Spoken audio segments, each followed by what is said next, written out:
Saudara-saudari, sahabat Verbum Domini yang terkasih, jumpa lagi bersama saya Frater Ponsi dalam edisi Verbum Domini hari ini.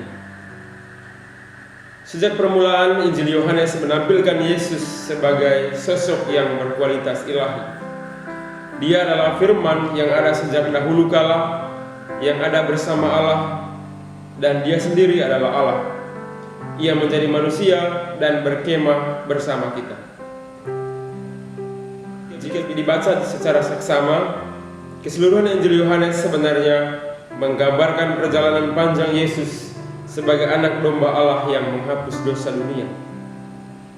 Perjalanan panjang ini dibayar dengan harga yang mahal, yakni dengan derita dan wafat Yesus di kayu salib. Di kayu salib, Yesus wafat sebagai anak domba Allah. Kematiannya menjadi pemenuhan sekaligus penyempurnaan kurban perjanjian lama. Yesus adalah anak domba Paskah yang disembelih sebagai silih atas dosa-dosa manusia. Penyaliban merupakan saat pemulihan diri Yesus sebagai anak Allah yang berkuasa. Posisi Yesus sebagai anak Allah yang berkuasa bisa kita temukan pula dalam seluruh narasi kisah sengsara yang kita dengarkan pada hari ini. Yesus tampil sebagai seorang yang penuh kuasa. Ia menguasai situasi dan jalannya cerita. Sejak awal, Yesus tahu bahwa saatnya sudah tiba untuk kembali kepada Bapa. Ia tahu akan semua yang segera terjadi. Penginjil secara implisit menunjukkan Yesus sebagai Allah yang berkuasa. Misalnya, ketika para algojo datang mencari Dia, Yesus secara terbuka berkata kepada mereka, "Ego eimi, akulah Dia." Dan serentak para algojo itu mundur dan jatuh ke tanah. Dalam kitab suci, jatuh ke tanah merupakan reaksi terhadap pewahyuan ilahi. Jatuh berarti tunduk sembah pada Allah yang berkuasa. Hal lain yang bisa menjadi acuan bagi kita untuk melihat Yesus sebagai yang berkuasa adalah situasi persidangan di hadapan Pilatus. Dalam sidang itu, alih-alih mengadili Yesus, yang terjadi malah adu argumentasi antara Pilatus dan orang-orang Yahudi.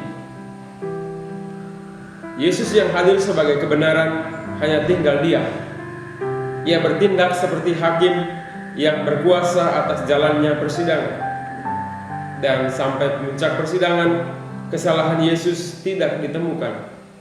Malah Pilatus dan orang Yahudilah yang ditemukan bersalah karena mereka bermufakat untuk menyalibkan sang kebenaran.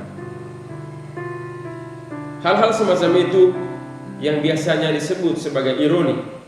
Dan ironi dalam kisah sengsara memperlihatkan bahwa Yesus yang digiring menuju penderitaan itu memiliki martabat ilah, dan karena itu ia menguasai seluruh situasi dan jalannya cerita. Sebagai puncak dari jalan derita ini, di atas kayu salib Yesus berseru, "Tetelestai." Seruan Yesus ini bisa diterjemahkan atau bisa diberi arti sebagai sudah terlaksana. Seperti sudah disebutkan tadi, bahwa dalam Injil Yohanes, seluruh kisah Yesus dikemas dalam perjalanan anak domba Allah yang menghapus dosa dunia. Dan salib merupakan saat pemulihan diri Yesus. Salib merupakan pemenuhan dan penyempurnaan kurban perjanjian lama. Yesus adalah anak domba yang menderita dan disembelih sebagai silih atas dosa-dosa manusia. Karena itu, dari atas salib, ketika semua hal itu sudah terpenuhi, Yesus berseru, "Tetelestai," yang artinya sudah terlaksana. Tuhan memberkati.